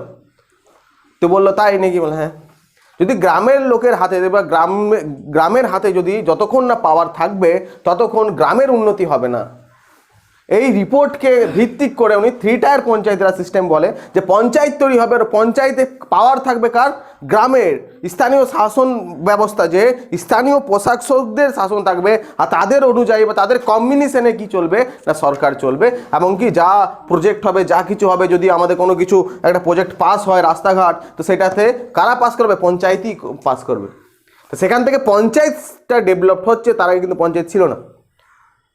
ঠিক আছে, এগুলো যখন আমরা পড়বো 1961-এ জয়প্রকাশ নারায়ণ কমিটি, তাই তো, তখন আমরা ডিটেলস বুঝে যাবো। এখন ইকোনমিক্স পড়ছি না, পলিটিক্যাল সায়েন্স পড়ছি, বুঝতে পারছি না, তাই না? তো আবার ইকোনমিক্সে ফিরে আসি, ঠিক আছে, ওগুলো আমরা পরে দেখবো। তো আমরা কি দেখলাম, সিডিপি কমিউনিটি ডেভেলপমেন্ট প্রোগ্রাম, ভুলার মতো কিছু নেই। Next 1952 family planning policy. যে প্রথম ফ্যামিলি প্ল্যানিং পলিসি বলতে 1952-তে যেটা হচ্ছে, সেখানে বলতে কি চেয়েছে, এই পলিসিটা সরকার নিয়ে আসছে। সরকার বিভিন্ন আজ অবধি আস্তে আস্তে প্ল্যানিংটা প্রচুর চেঞ্জ হয়ে প্রচুর নাম হয়ে যাবে, অনেক রকম নাম হবে, ঠিক আছে। এগুলো পরে বেরিয়ে আসবে, ICDS এইসব টাইপের যোজনাও বেরিয়ে আসবে। তো বেসিক্যালি জেনে রাখবো ফ্যামিলি প্ল্যানিং পলিসি, যে আমাদের ফ্যামিলি প্ল্যানিং কী হবে, যে আমরা এই যে আমরা আগে অগাধ বাচ্চা নিতাম, আমার দাদু এগুলো যখন খবর নেবে, তো তার 7টা মেয়ে 18টা ছেলে, তো আবার তার নেব তো 10টা মেয়ে 13টা ছেলে। তো যাই হোক, তো এই যে কনসেপ্টগুলো, এইভাবে তো ওয়েলথ প্ল্যানিং নয়। তো আমাদের পপুলেশন এমনি কিসে বাড়ছে, পপুলেশন আমাদের এমনি কিসে বাড়ছে, জিপি মেথডে বাড়ছে, তাই না? আমাদের সেটা জিপি মেথড কখন থেকে বাড়ছে, আমাদের যখন ব্রিটিশ থেকে চলে এসেছে, তারপর থেকে পপুলেশন আমাদের জিপি মেথডে বাড়ছে। আর আমাদের খাবার দাবার কি হয়, এপি মেথডে বাবা ধরুন না 10,000 টাকা আয় করছে, বাবা আমাদের 1 লাখ টাকা আয় করছে। তো বাবা যদি 1 লাখ টাকা আয় করে আর বলে 3 জন আছে, বাবা মা আর একটা বাচ্চা, কত সুন্দর ফ্যামিলিটা চলবে, দারুণ চলবে না? 1 লাখ টাকা আর বাবা মা আর বাচ্চা। আবার 1 বছর গেল, বাবা 1 লাখ টাকায় মাইনে পাচ্ছে, আবার একটা, মানে কি হচ্ছে 2টো ছেলে আর এদিকে 2টো হলো। আস্তে আস্তে 2-3 বছর পর বাবা ধরুন আর একটা বিয়ে করেছে, আরও এইসব করে পরে আমাদের বাড়ির জনসংখ্যা হয়ে গেছে কত, 27-28টা। আবার ছেলেগুলো বিয়ে করে নিচ্ছে, কিন্তু বাবা 1 লাখ টাকাই পাচ্ছে। দেখেন বাবার ইনকাম কিসে বাড়ছে? অ্যারিথমেটিক প্রোগ্রেস, মানে ইনকামটা বাড়েনি, ইনকাম যদিও বেড়েছে 1 লাখ থেকে 1,20,000 হয়েছে, সেটা অ্যারিথমেটিক প্রোগ্রেস। কিন্তু জনসংখ্যাটা কীভাবে বাড়লো? বাড়িতে ছিল 3 জন, হয়ে গেছে 27, × 9 হয়ে গেছে, 3 × 9। তো এই যে 3 × 9 হয়েছে 27, এটা ওই সময়ে জিপি মেথডে জিওমেট্রিক প্রোগ্রেস হয়ে গেছে, ঠিক আছে? তো এইভাবে যদি জিপি মেথডে লাফিয়ে লাফিয়ে বাড়তে থাকবে, তা আমাদের যা জমি আছে আশেপাশে, খাবার তো কোথা থেকে আসে রে ভাই? মেদিনীপুর থেকে, বর্ধমান থেকে, বা এই সব দেশ থেকে তো খাবার আছে, ধান চাষ আছে। তো যদি হুট করে যদি পপুলেশন প্রচুর বেড়ে যায়, তো খাবার আর তো দিতে পারবে না, লাস্টে তো না খেয়ে থাকতে হবে, পেটে গামছা বেঁধে থাকতে হবে। টাকা থাকলে যে পাবো সেরকম না। যদি প্রোডাকশান কমে যায়, কৃষকরা প্রোডাকশান বন্ধ করে দেয়, একদিক থেকে যদি প্রচুর জনসংখ্যা হয়ে যায়, তো আমরা খাবার পাবো না তো একটা সময়। সব দেশেরই তো জনসংখ্যা আছে, তো এটা মাথায় রাখতে হবে। ওই জন্যই মাথায় রাখার জন্য ফ্যামিলি প্ল্যানিং করতে হবে। আমাদের গ্রামেও থাকেন একজন প্রচুর বাচ্চা হয়, এমনি রিস্কা ফিস্কা চালায়, মদ খায় আর প্রচুর বাচ্চা, তাই না? তো ওদের ফ্যামিলি প্ল্যানিং থাকে না। তো সরকার এইভাবে আমাদেরকে কী করে দিল, ফ্যামিলি প্ল্যানিং, যে দেখো তার এখানে অনেক রকম জিনিস ইন্ট্রোডিউস করে দেওয়া হয় ফ্যামিলি প্ল্যানিংয়ের জন্য। যেমন আগে মেয়েদের যে মানে যাতে গর্ভবতী না হয় থেকে অনেক ট্যাবলেট দিত, তাই না? সরকার থেকে, তাই না? এগুলো তো আগে ছিল না, এই কনসেপ্টগুলোই ছিল না আগে, তার আগে। তো এগুলো সরকার থেকে ফ্রিতে প্রোভাইড করা, প্ল্যানিং পলিসির একটা কাজ, ফ্রিতে প্রোভাইড করা, গ্রামে গ্রামে দেয় না? আশা করি সবই বুঝতে পারছো। নেক্সট টপিক থেকে এগিয়ে যাই, চলো। তাহলে আমরা বুঝতে পেরেছি ফ্যামিলি প্ল্যানিং পলিসি কি। ফ্যামিলি প্ল্যানিং পলিসিতে এরকম অনেকগুলো পলিসি, অনেক কিছু এখানে অ্যাপয়েন্ট করা হচ্ছে সরকার, যাতে আমাদের পপুলেশনটা কন্ট্রোল হয়ে, এই জন্য হেলথ সার্ভিসগুলোকে দেওয়া হয়েছে। এমনকি এগুলো এর উপর সঞ্জয় গান্ধী, ইন্দিরা গান্ধীর ছেলে, ছোট ছেলে, তাই না? তো উনি তো অন্যরকম কাজ, উনি তো নাচবন্দি বলে একটা জিনিস সেটা করে দিয়েছিল। হ্যাঁ, রেডিও দেবে, তাই না? এমনি ভুলিয়ে নিয়ে যেত, তারপরে নজবন্দি করে দিত, আর বাচ্চা হতো না কোনোদিনই।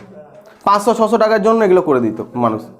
কারো দিলে 600 টাকা দরকার আছে, বলে ঠিক আছে 600 টাকা লাগবে, বলে চলো তোমাকে একটা জায়গায় নিয়ে যাবো, 600 টাকা দেবে, যেত ওখানে, ও নজবন্দি করে দিত, ওরা কোনোদিন বাচ্চা হতো না। এগুলো করতো, হয়েছে ভারতবর্ষে এইসব জিনিস। আমরা এই 2031-এ আমরা ওয়ার্ল্ডের টপ জনসংখ্যা থেকে লিড করব, গর্ব আমাদের, ঠিক আছে? হ্যাঁ, 2031-এ আমরা ওয়ার্ল্ডের টপ জনসংখ্যার কান্ট্রি, ফার্স্ট হয়ে যাব। সব থেকে পপুলেটেড দেশ হবে ইন্ডিয়া, চায়নাকে। আর সব থেকে পপুলেটেড শহর হয়ে দাঁড়াবে ঢাকা, বাংলাদেশের। সব থেকে পপুলেটেড এখনো আছে, টিল নাও আছে, সেটা থাকবে ঢাকা। বাংলাদেশে ঢাকা হচ্ছে সব থেকে পপুলেটেড। ফার্স্ট কে? না, ঢাকায় সব থেকে জনঘনত্ব ডেনসিটি বলেছি তো, ঠিক আছে। নেক্সট আমরা লিখবো, লিখে নিই। হ্যাঁ, তো যদি এগ্রিকালচার ডেভেলপ করতে হবে, তার জন্য ওদেরকে কি করতে হচ্ছে না, এগ্রিকালচার কামস ফ্রম কি থেকে আসে এগ্রিকালচার? প্রথমে এগ্রিকালচারে কি লাগে সব থেকে বেশি? জল লাগে। জমি তো লাগবে, জমি তো অলরেডি এক্সিস্ট আছে, জল তো এক্সিস্ট না থাকতে পারে, তাই না? তাহলে কি হবে, ওদেরকে প্রথমে কিছু প্রজেক্টে কাজ করতে হচ্ছে। কিছু টাকা ছিল, মনে রাখবে জানিস, ভারত যে এই দিকে 5 ইয়ার প্ল্যান করছে, ওই পাশে কিন্তু পাকিস্তানও 5 ইয়ার প্ল্যান করেছে এই সময়। এটা কিন্তু লিখে রাখবে, ভাবো না শুধু ভারতই 5 ইয়ার প্ল্যান করছে, তার সাথে সাথে পাকিস্তানও প্ল্যান শুরু করে দিয়েছে, ঠিক আছে? তো ভারতকে সেই সময় ভারতের যা টাকা ফাঁকা ছিল আমাদের, তার মধ্যে ভাগ করতে হয়, পাকিস্তানকেও কিছু দিতে হয়, ঠিক আছে? তো এরকম প্রচুর ভাগও হয়, টাকা পাকারও ভাগ হয়, অনেক কিছুর ভাগ হয়। তো ভারতের কাছে সেই সময় টাকা পাকা বেশি নেই, সেখান থেকে অনেক বড় বড় প্রজেক্টও তৈরি করতে হবে, তাই না? তো ওই জন্য ভারত সরকার কী করেছে না, ভারত সরকার প্রথমেই ওরা এগ্রিকালচারকে জোর দেবে। এগ্রিকালচারকে জোর দিতে গেলে, এগ্রিকালচারে প্রোডাকশন করতে গেলে জল লাগবে সব থেকে প্রথম। জল যদি না থাকে তাহলে দেখো একটা ফুল গাছও হয় না, তাই না? তো এত বড় এগ্রিকালচার হবে কি করে? তো এগ্রিকালচারের জন্য, আর আমাদের বেসিক্যালি মনসুন রিলেটেড, আমরা দক্ষিণ পশ্চিম মৌসুমী বায়ুর কি আশায় বসে থাকি। যখন জল পড়বে তখন চাষ হবে, কিন্তু যদি ওর ভরসায় বসে থাকি তাহলে কিন্তু ওইভাবে চাষের কিন্তু মানে যেখানে চাষের উপর জোর দেওয়া তাহলে কোনো মান্য হয় না, এখানে এক্সেস প্রোডাকশন হবে না। এক্সেস প্রোডাকশনের জন্য আমাদেরকে ওয়েল্ড এগ্রিকালচার লাগবে, ওয়েল্ড ইরিগেশন লাগবে। ওই জন্য আমাদের সরকার কি করে, ভাকরা নাঙ্গাল, হীরাকুদ এই দুটো ড্যাম তৈরি করে, তার সাথে সাথে ডিভিসি প্রজেক্টেও খরচা চালায়। তাহলে লিখবো at this plan Bhakra Nangal and Hirakud Dam was established and also funding DVC project। এবার আমি কেন বলছি যে ডিভিসি প্রজেক্টও ফান্ডিং করে অলসো করেছিল, অলসো কথাটা কেন লিখলাম ডিভিসি প্রজেক্টের ক্ষেত্রে, কেউ বলতে পারবে? হ্যাঁ, ডিভিসি 1948 সালে তৈরি, ডিভিসি প্রজেক্টটা তৈরি হয়েছিল 1948 সালে টিভিএ কে ফলো করে, তাই না? ডিভিসি তৈরি করছে, টিভিএ কি টেন্ডেন্সি ভ্যালি অথরিটি, যেটা ইউএসএ তে তৈরি হয়েছিল এরকম প্রজেক্ট, তাই না? তো এর আলাদা হিস্ট্রি আছে, জিওগ্রাফিতে পড়বো আমরা অবশ্যই। অ্যান্ড অলসো ডিভিসি, কারণ সেই সময় যখন ডিভিসি চলছে ওখান থেকেও ফান্ডিং কিছু চাচ্ছে নিশ্চয়ই, ঠিক আছে? তাই also DVC project. Damodar valley corporation. Bhakra Nangal কোথায় আছে কেউ বলতে পারো? কোন রিভারের উপর আছে? সুতলেজ রিভার। ভাকরা নাঙ্গাল দুটো আলাদা ড্যাম, হ্যাঁ, প্রথম কথা ভাকরা আলাদা আর নাঙ্গাল আলাদা ড্যাম। তো ভারতে এই যে এখানে একটা রিভার আছে সুতলেজ, এই সুতলেজ রিভারের ওপর এখানে দুটো ড্যাম দিয়েছে, একটা ভাকরা একটা নাঙ্গাল ড্যাম। তো বেসিক্যালি আমরা একটাই ড্যাম ধরি, ভাকরা নাঙ্গাল ড্যাম। আর এই ভাকরা নাঙ্গাল ড্যামটা হচ্ছে কি ইন্ডিয়ার বা ওয়ার্ল্ডের হাইস্ট স্টেট গ্রেভিটি ড্যাম। আর এই যে ওয়ার্ল্ডের হাইস্ট স্টেট গ্রেভিটি ড্যাম তৈরি করে দিয়েছে ইন্ডিয়া, এর জন্য এই ওয়ার্ল্ডেও সব থেকে বেশি পাগল হয়ে গেছিলো সেই সময়। তারপর কেন ওয়ার্ল্ডের লোকগুলো পাগল হয়ে যাবে? আমাদের তেহরি ড্যাম পড়েছি না, তেহরি ড্যামের খাস কি, ওটা কি উচ্চতম, কি ওটা স্টেট গ্রেভিটি ড্যাম আর ওটা নর্মাল ড্যাম, তাই না? স্টেট গ্রেভিটি ড্যাম নয়। স্টেট গ্রেভিটি ড্যাম মানে কি বলেছিলাম আমরা? বেসিক্যালি যে ড্যামগুলো দেখে থাকি যেগুলো কংক্রিটের তৈরি হয় না, যে এমনি কংক্রিটের তৈরি হবে দেওয়াল একটা আর এই পাশে জল থাকবে, তাই না? এরকম যেমন আমাদের ধরে না ফারাক্কা ড্যাম আছে, তাই না? ব্যারেজটা যে ফারাক্কা, তো এই যে এই পাশে নিশ্চয়ই কিছু জল আছে, জলটাকে রিজার্ভ করে রাখবে, এই ড্যামটাকে স্টেট গ্রেভিটি ড্যাম বলে। সিমেন্টের তৈরি হয়, ঠিক আছে? আর এটা সব থেকে বড় সেই সময়কার তৈরি করে দিয়েছে কে? ইন্ডিয়া। তো সবাই তৈরি করতে পারে, ইন্ডিয়া কেন এটার জন্য ফেমাস হয়ে যাবে? সবাই তাকিয়ে কেন থাকবে ইন্ডিয়ার ইঞ্জিনিয়ারিংদের দিকে? সবাই তাকিয়ে কেন থাকবে?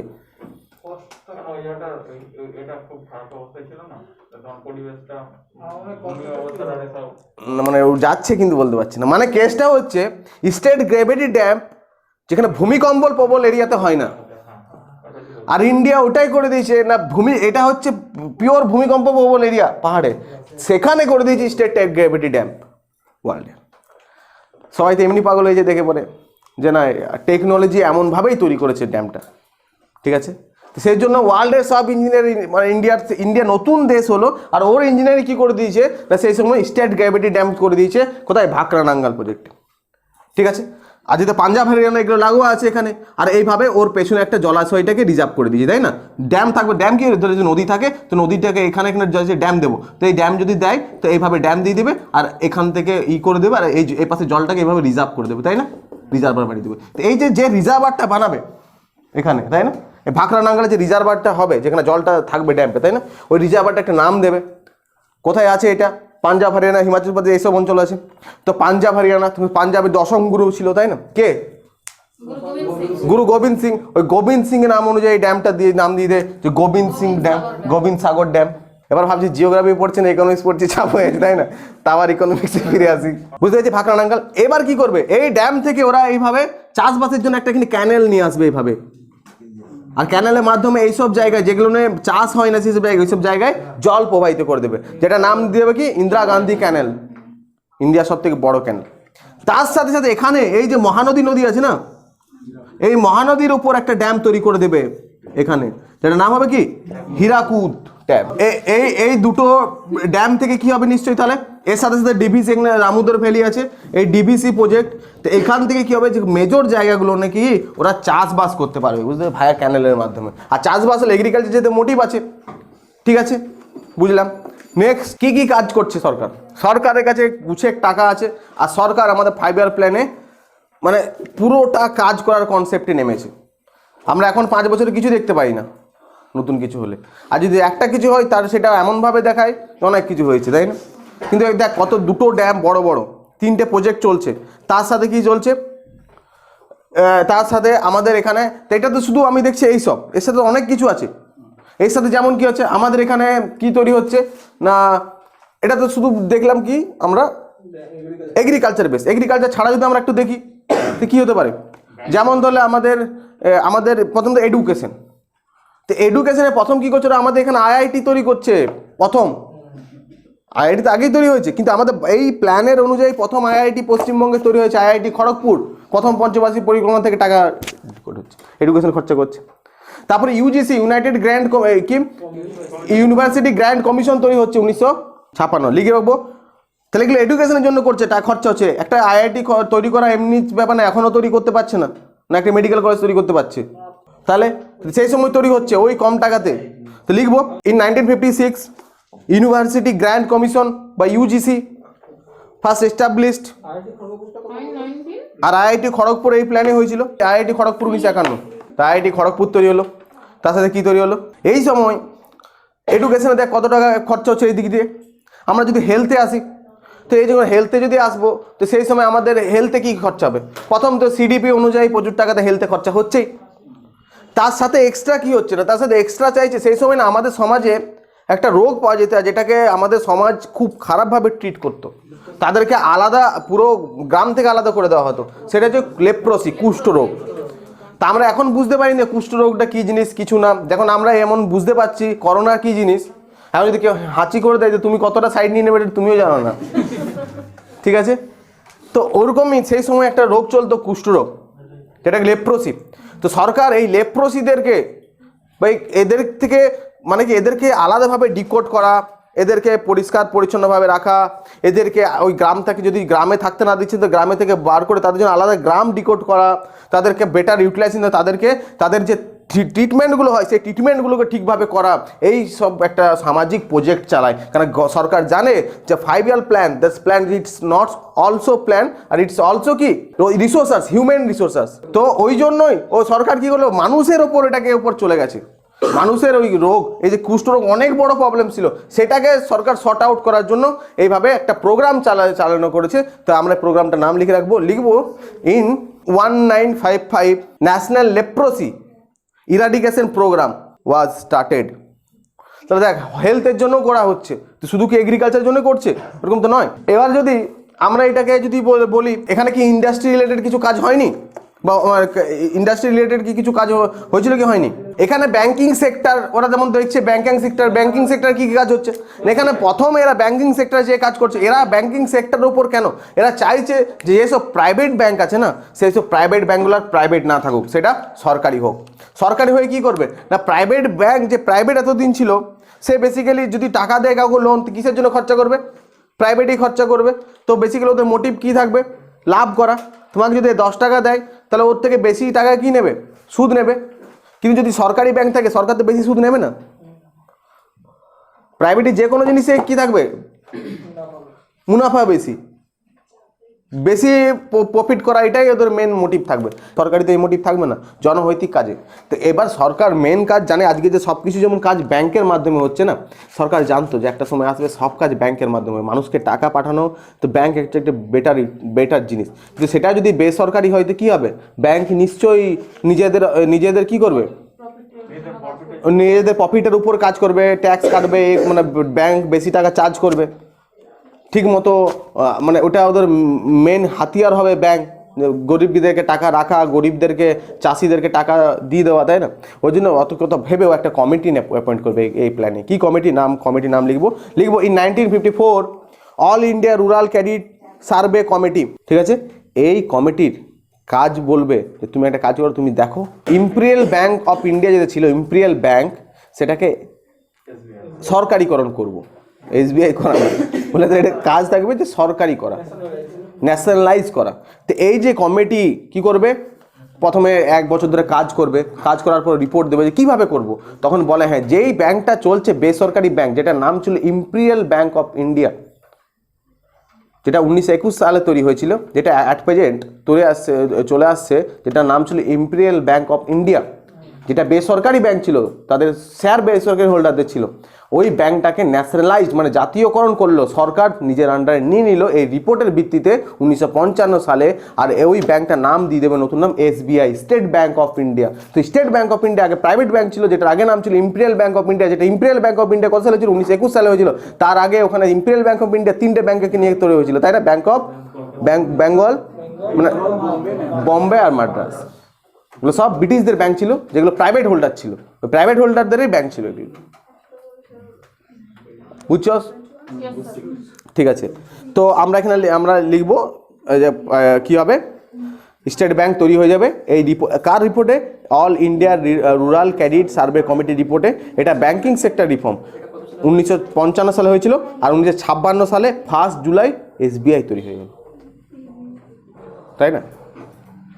ইম্পেরিয়াল ব্যাংক অফ ইন্ডিয়ার নাম চেঞ্জ হয়ে SBI লিখবো। In 1955 rural and small industry development committee was established. ঠিক আছে, মানে কি না 1955 সালে rural and small industry development committee, মানে রুরাল মানে যেহেতু মোটিভ আছে এগ্রিকালচার, আর এদের মানে এগ্রিকালচার তো ডেভেলপ করতে হবে, কিন্তু গ্রামের এগ্রিকালচার রুরাল অ্যান্ড কি স্মল ইন্ডাস্ট্রি ডেভেলপমেন্টের জন্য এটা কমিটি তৈরি করে তাদেরকে কীভাবে করতে হবে। গ্রামের তো বললাম না, যদি ইন্ডাস্ট্রি হয় গান্ধী অ্যান্ড ফিলোসফি কী ছিল, ইন্ডাস্ট্রিটা গ্রামে হোক, কটেজ ইন্ডাস্ট্রি হয়, সেটার জন্য তো কীভাবে করা যাবে সেটার জন্য একটা কমিটি অ্যাপয়েন্ট করছে, যে কীভাবে তাদের ওই ছোটো ছোটো ইন্ডাস্ট্রিগুলো ডেভেলপ করা যাবে, কীভাবে MSMEগুলোকে ডেভেলপ করা যাবে। MSME নিয়ে একটা আলাদা ক্লাস নিতে হবে একদিন, অনেক বড় জিনিস MSME, আর অনেক ঝামেলাও হচ্ছে। আর MSME নিয়ে কোনোদিন তোদেরকে এসেও দিয়ে দিতে পারে, দেবেই যে কোনো পরীক্ষাতে MSME। আমি দেখছি MSME দিয়ে একটা ভালো ক্লাস করাবো। তো আমরা কী কী লিখলাম? বহুত কিছু লিখিনি। তারপরে হচ্ছে এই প্ল্যানে যদি বলে, এই প্ল্যানে প্রথম প্ল্যানের আরেকটা নাম কি? হ্যাঁ, 5 year plan, first 5 year plan is also known as agro based plan. তো অ্যাগ্রো মানে এগ্রিকালচারই ভাই, হ্যাঁ, মানে এগ্রিকালচারকে বেস করে প্ল্যান তৈরি হয়ে গেছে, ভুলে যাস না আবার। আর এই প্ল্যানকে, এটা কোন মডেল যদি বলে? হরর-ডমার মডেল। হরর-ডমার কিন্তু দুটো ব্যক্তি, একই ব্যক্তি না, হ্যাঁ, প্রথম কথা। আর একটা হরর, একটা ডমার, ঠিক আছে। এদের মডেলগুলো পড়তে হবে, আমাদের যতগুলো ইকোনমিক্স আছে সব মডেলগুলো পড়তে হবে। নেক্সট হচ্ছে এই সময় দুটো লিখবো। ইন দিস প্ল্যান 1955 সালে national thermal power corporation NTPC was established. তাহলে 1975 সালে কি হয়? জাতীয়করণ করা হয় NTPC পাওয়ার, NTPC national thermal power corporation NTPC মানে কি? এখান থেকে তাহলে কি আসবে? থার্মাল পাওয়ার মানে কি? তাপবিদ্যুৎ, বিদ্যুৎ তো লাগবেই। তো এটা একটা তৈরি করা হয়েছিল। যেমন আমাদের atomic energy commission established in, লিখব atomic energy commission established in 1948। But কি টাকা যে ফান্ডিং, সেটা এই প্ল্যান থেকে করা হয়েছিল। কারণ 48 থেকে হতে তো সময় লাগে, অ্যাটমিক তোর তো টাকা ফান্ডিং লাগবে সরকার, তো এই প্ল্যানেও একটা এর অবজেক্ট হয়েছিল, ঠিক আছে। But funding of this plan, এবং এর নাম পরবর্তীতে চেঞ্জ হয়ে যায়, নাম হয় ভাবা অ্যাটমিক সেন্টার। এখন এটার নাম কি? ভাবা অ্যাটমিক সেন্টার। কেউ বলবে এটা কোথায় আছে ভাবা অ্যাটমিক সেন্টার? মুম্বাই, বার্ক, তাই না? নেক্সট লিখবো, এবার এই প্ল্যানে এত কিছু তো ঘটছে, তাহলে মেন এবার কি, এরা নিশ্চয়ই এই প্ল্যানে কোনো একটা টার্গেট রেখেছিল, ঠিক আছে, আর নিশ্চয়ই কিছু অ্যাচিভার কিছু রেখেছিল। তো কি টার্গেট কত ছিল এই প্ল্যানে? এদের টার্গেট কী যাবে? টার্গেট গ্রোথ রেট কী ছিল এদের? 2.1 ছিল, যে আমরা 2.1 কি করব অফ জিডিপি, মানে 2.1 কার আগে যা জিডিপি ছিল তার 2.1% আমরা অ্যাচিভ করব। এটা ছিল টার্গেট জিডিপি, মানে target growth rate, target growth rate. কিন্তু ওদের অ্যাচিভড হয়েছিল, মানে যেটা পেয়েছিল কত? 3.6। তাহলে 2.1 টার্গেট রেখেছিল, কিন্তু পেয়ে গেছিল, অ্যাচিভ হয়েছিল কত? 3.6। এত পার্সেন্ট, মানে যদি ওদের 100 টাকা আগের জিডিপি ছিল, ওরা ভেবেছিল 102.1 টাকা আমরা এবার পাবো, মানে 2.1 টাকা বেশি, কিন্তু ওরা পেয়ে গেছিল কত? 103.6 টাকা। তার মানে অনেক বেশি অ্যাচিভড হয়েছিল, এটা তো অনেক বেশি অ্যাচিভড হয়েছে, হাইলি সাকসেসফুল হয়ে গেছিলো, মানে আনন্দ আত্মহারা হয়ে গেছিলো ওরা। যে না আমরা প্রথমবারে প্ল্যান করেছি, এত সুন্দর সাকসেসফুলি হয়েছে, আমরা ধারণার বাইরে। এইবার দেখে নে তো টার্গেট আর অ্যাচিভ হয়ে গেল। এর সাথে সেই বছর ন্যাশনাল ইনকাম লিখে রাখবো 18% ইনক্রিজ হয়েছিল ন্যাশনাল ইনকাম, আর 18% ইনক্রিজ, যা ন্যাশনাল ইনকাম ছিল স্টার থেকে 18% ইনক্রিজ হয়েছিল, আর 11% ইনক্রিজ হয়েছিল কি পিসিআই, পার ক্যাপিটা ইনকাম, প্রতি ব্যক্তি আয়, তাই না? ন্যাশনাল ইনকাম ইনক্রিজ হয়েছিল 18%। লিখবো ইন দিস প্ল্যান বা during this plan the national income increase in 18% and also PCI increase in 11%। কত বেশি ইনক্রিজ হচ্ছে না এই প্ল্যানে, তাই না? কত বড় অ্যাচিভ হচ্ছে না এই প্ল্যানে। সব থেকে ইম্পর্টেন্ট কথা, এই প্ল্যানেই প্রথম ফার্স্ট জেনারেল ইলেকশন হেল্ড হয়েছিল, জানিস তো? আর এখানে ইম্পর্টেন্ট লাগবে না কিছু, ঠিক আছে? তাহলে আমরা এই প্ল্যানটা শেষ করছি আজকে, ঠিক আছে? ফার্স্ট টাইপের প্ল্যান শেষ।